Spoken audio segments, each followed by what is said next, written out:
Halo Soulmates, good day mates. Ketemu lagi dengan saya Ika Febrilia di Mate Channel. Dan kesempatan hari ini saya akan ngobrol-ngobrol bersama salah satu mahasiswa saya dari program studi S1 Bisnis Digital FEUNJ.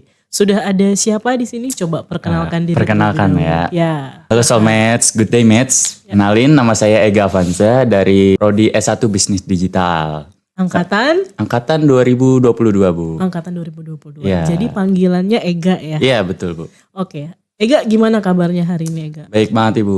Ibu sendiri gimana kabarnya? Saya alhamdulillah juga sehat Ega. Alhamdulillah. Nah Ega, hari ini kita mau ngobrol tentang apa ya? Oke Bu, hari ini kita akan bahas laporan menarik nih Bu. Dari saya dan tim saya tentunya. Tentang Lulu Hypermarket Bu.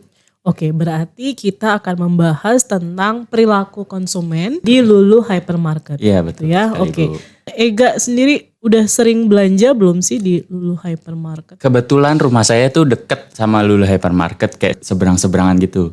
Jadi lumayan sering lah Bu. Kalau Ibu sendiri gimana? Saya sebenarnya belum pernah. Belum pernah Ibu? Belum pernah ke Waduh. Lulu Hypermarket Ega. Jadi gimana? Apa aja yang mungkin bisa kita bahas dari Lulu Hypermarket? Mungkin kita bahas dari story-nya dulu kali ya Bu. Oke, apa latar belakang? Iya betul. Lulu Hypermarket ini didirikan pada tahun 2000. Berasal dari Uni Emirat Arab. Dan telah berkembang pesat menjadi salah satu jaringan retail terbesar di dunia. Nah saat ini mereka memiliki cabang di berbagai negara Bu. Termasuk di Indonesia tentunya. Dengan moto mereka yaitu Where the World Comes to Shop. Di mana mereka berkomitmen untuk menyediakan pengalaman berbelanja yang istimewa bagi pelanggannya. Kalau menurut Ibu nih, kan Ibu nggak pernah ke Lulu Hypermarket. Penilaian Ibu, keunggulan apa sih dari Lulu Hypermarket dibandingkan dengan hypermart lainnya? Oke, walaupun saya belum pernah ke sana, tapi saya pernah ya membaca dan mendengar pemberitaan tentang Lulu Hypermarket. Dan yang saya tahu, Lulu Hypermarket ini merupakan salah satu konsep pertokoan yang bisa kita katakan sebagai sesuatu yang multifungsi ya, Iya betul. Ega ya. Betul, Jadi mereka selain menyediakan kebutuhan sehari-hari, juga menawarkan berbagai buah, sayuran, fashion, kemudian peralatan rumah tangga dan banyak lainnya yang semuanya itu ada di satu tempat. Jadi bisa kita bilang kayak one stop shopping juga ya. Iya betul Ibu. Kemudian apalagi Ega yang mungkin bisa diceritakan? Ibu kan tadi bilang banyak tuh opsi-opsi untuk beliannya. Nah dia juga menyediakan berbagai opsi harga untuk memastikan kalau setiap pengunjung bisa menemukan sesuatu yang sesuai dengan kebutuhan dan anggaran mereka tentunya Ibu. Oke, berarti dari sisi harga juga lumayan terjangkau ya. Iya, berarti betul, ya. Ibu. Bisa kita simpulkan seperti itu. Iya.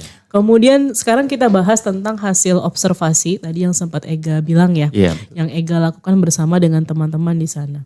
Untuk profil responden, saya rasa menjadi sesuatu yang menarik ya Ega ya. Kalau saya lihat jumlah responden yang diperoleh lumayan banyak ini. Iya betul Ibu. Ada 62 orang ya, Ada benar 62, ya? betul. Nah ini bagus banget nih kalian bisa dapat responden sebanyak ini. Kemudian mayoritas respondennya adalah perempuan ya. Iya betul. Ya, wajar lah ya, perempuan kan emang suka belanja. Betul. Ibu rumah tangga. Ibu rumah gitu. tangga, saya banget gitu ya.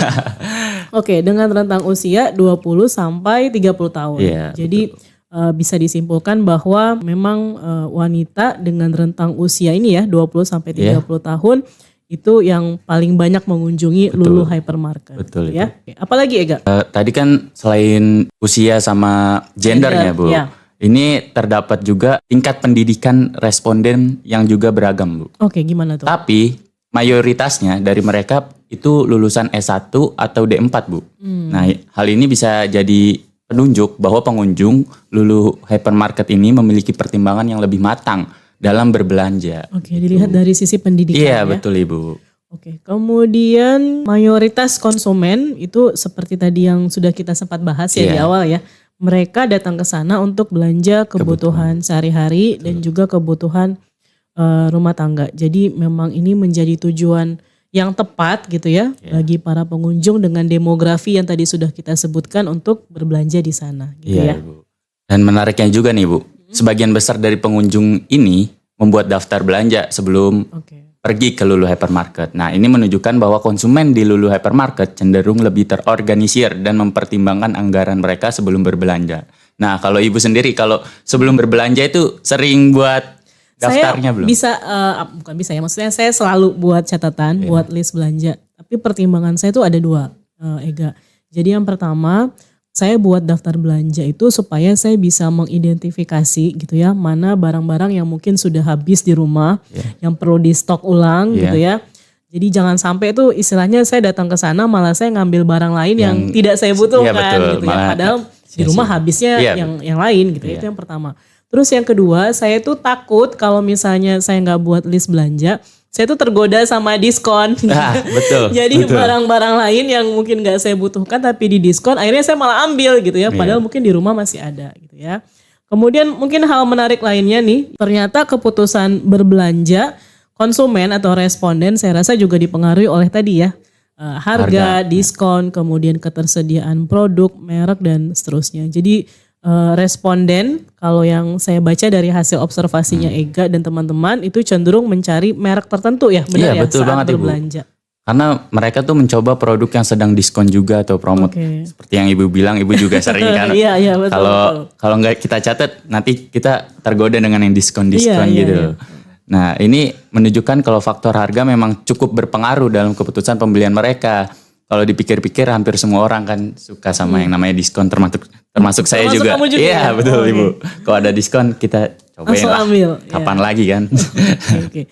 Kemudian saat berbelanja mayoritas responden menghabiskan waktu 15 sampai 30 menit. Betul, cukup efisien ya. Karena mungkin tadi ya mereka kan udah buat daftar belanja kan. Jadi apa udah langsung kita mau apa yang kita butuhin langsung kita beli. Jadi nggak usah ngabisin waktu untuk milih-milih barang yang. Iya betul. Jadi apa istilahnya dari rumah tuh mereka udah tahu apa aja barang yang mereka mau ambil gitu ya. Kalaupun misalnya ada yang di diskon, kalau misalnya sesuai sama yang sesuai listnya, ya udah langsung ambil aja. Ngapain pikir-pikir lagi? Kapan gitu lagi? Ada bonus. Kemudian apa lagi Ega? Ya sebagian besar juga kalau belanja itu menggunakan keranjang atau troli. Tapi tergantung juga pada jumlah barang belanjaan mereka. Mungkin karena Lulu Hypermarket ini menyediakan banyak produk Ibu. Jadi orang-orang ke sana beli banyak produk gitu. Iya, pakai keranjang atau troli ya. Biar nggak repot juga gitu repot, ya. Betul. Kemudian terkait pembayaran nih, kita lanjut ke yang berikutnya ya. Terkait masalah pembayaran, di sini pengunjung banyak menggunakan kartu kredit atau kartu debit sebagai metode pembayaran.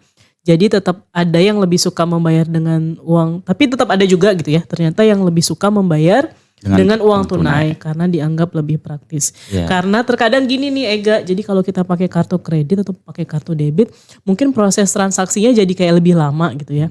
Terkadang ada mesin EDC-nya tuh yang buat menerima debit atau kredit kadang suka macet lah, nggak ada sinyal gitu-gitu ya. Jadi kalau pakai uang tunai kan bisa lebih praktis, lebih cepat juga. Ya itu masing-masing dari konsumen sendiri sih Bu. Dia lebih prefer ke metode pembayaran yang mana gitu. Betul. Berarti ada yang lebih suka cashless tapi ada juga yang cash. Ya Kemudian setelah berbelanja, mayoritas konsumen merasa puas dengan pengalaman berbelanja mereka di Lulu Hypermarket gitu ya. Banyak yang bahkan bersedia merekomendasikan ke keluarga, ke teman-teman terdekat gitu ya untuk kembali berbelanja di sana. Nah, ini menunjukkan bahwa Lulu Hypermarket berhasil menciptakan pengalaman yang positif untuk konsumen. Berbelanja yang positif. Dari semua hal yang tadi sudah kita bahas, Ega, boleh nggak kira-kira kasih kesimpulan hari ini? Bu, udah kesimpulan aja nih Bu, udah cepat banget nih. Kita simpulin bahwa kita menemukan nih bahwa mayoritas konsumen memiliki tujuan belanja yang berkaitan dengan kebutuhan sehari-hari dan kebutuhan rumah tangga tentunya. Nah, ini mencerminkan bahwa Lulu Hypermarket telah berhasil menjadi destinasi utama untuk pemenuhan kebutuhan dasar konsumen. Nah, faktor-faktor seperti ketersediaan produk, merek, harga, dan diskon ternyata memiliki pengaruh yang signifikan terhadap keputusan berbelanja konsumen di Lulu Hypermarket itu. Nah, setelah berbelanja, temuan menarik lainnya yang seperti kita bilang, mayoritas konsumen menunjukkan tingkat kepuasan yang baik. Nah, tidak hanya itu, mereka juga memiliki niat yang tinggi untuk merekomendasikan Lulu Hypermarket kepada orang lain dan kembali berbelanja di sana. Nah, ini menjadi indikator yang kuat bahwa pengalaman berbelanja di Lulu Hypermarket meninggalkan kesan yang positif bagi para konsumennya, Ibu. Nah, mungkin kita bisa tanya ke para soulmate ya. Para soulmate ini termasuk penggemarnya Lulu Hypermarket atau bukan? Ya? Mungkin bisa tulis di kolom komen. Betul. Ya, terima kasih banyak ya Ega sudah menemani saya ngobrol di kesempatan siang hari ini. Jadi semoga bisa memberikan insight yang baru terhadap perilaku konsumen di Lulu Hypermarket. Terima kasih banyak Soulmates. Sampai berjumpa di video-video marketing berikutnya. Good day, mates. Sampai jumpa. Sampai jumpa.